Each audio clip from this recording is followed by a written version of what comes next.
Qadrli kuzatuvchilar, mana Bog'bon agromarketining o'sha mutaxassislari hozirgi kunda Narpay tumanining Yonariq qishlog'ida akamiz yerlariga keldik. Hozir ekinda o'sha pomidor o'simligini yetishtiryapti ekan. Monitoring jarayonlarini amalga oshiryapmiz. Qolgan maslahatlarni video davomida kuzatib borishingiz mumkin. Hozir nima tadbirlar qildingiz? Hozir bugungi sharoitda birinchi chop qildik, dorini berib, amopos, azot aralashmasini endi sug'orishimiz kerak. Endi shunga sizning tavsiyangizga qarab sug'oramiz. Qanaqa dori berish kerak, qanday sug'orilish kerak, dugalarni kechki payt yovish kerakmi, yo'qmi? O'sha tavsiyalar bersa, shunga qarab ishimizni davom ettiramiz. Hozirgi holatga keladigan bo'lsak, o'simligingiz holati yaxshi, lekin aynan mana shu ochish, yopish masalasiga alohida to'xtalgan bo'lardim. Hozirgi kunda kunlar isiyapti aka. Qizish davomida mana shu quyosh chiqqanda o'sha issiqxona yopiq holatda turganingizda 45 darajagacha ko'tarilib ketadi.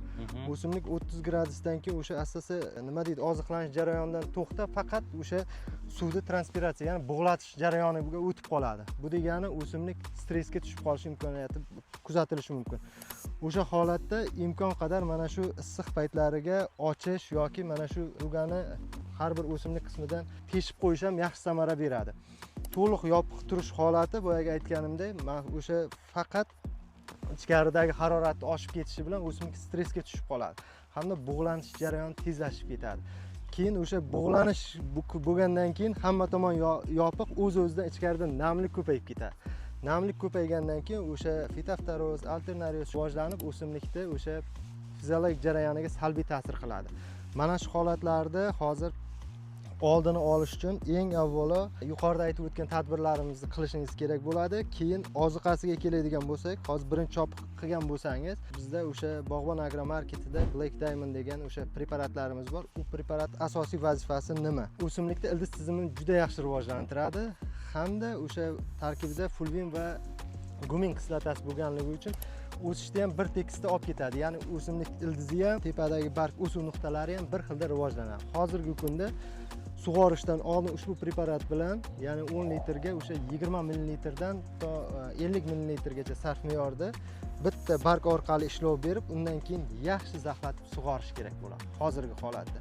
Undan keyingi jarayonda yana o'sha dalangizga monitoring natijasida har 5 kunda, 10 kunda kelib ko'rib, keyin yana tavsiyalarimizni beramiz, siz bilan maslahatlashib, mana shu jarayonda hosilni yig'ishtirib olganingizcha Bog'bon agromarket siz bilan yoningizda ko'makdosh bo'lib turadi. Yana savollaringiz bo'lsa, bemalol berishingiz mumkin. Bizga hammasi tushunarli. Shu kelib qarab tursangizlar, xabar olib tursangizlar bo'ldi. Nasib bo'lsa, endi mana shu joyga haftada kelib, zararkunanda kasalliklariga qarshi ham o'sha zamburug'li kasalliklari, virusli kasalliklari, bakterial kasalliklar, hozir ko'ryapsiz, hamma joyda o'sha kasalliklar juda tez rivojlanib tarqalib ketyapti. O'shani oldini olish uchun preparatlar bilan yaxshi ishlasak, kasal qilmasdan o'simlikni yetishtirib olsak, o'sha hamma jarayonlarda kasallikni ham, zararkunani ham oldini olib ishlasak, hosildorligingiz ham juda chiroyli bo'ladi. Siz ham, biz ham bir-birimizdan mamnun bo'lamiz. Yana shu kabi o'sha narpaylik dehqon akalarimizga murojaat qilmoqchimiz. Agar shunday xizmatlar kerak bo'lsa, Bog'bon agromarketini o'sha quyidagi raqamlarga murojaat qilishingiz mumkin. Biz monitoring jarayonlarini yeringizda amalga oshiramiz, o'zimizning tavsiyalarimizni beramiz. Ushbu monitoring jarayonlari hammasi beg'araz, bepul. Bepul. Qisqacha qilib aytganda, bepul monitoring ishlari olib boriladi. Hosildorligingiz yaxshi bo'lsa, biz xursand.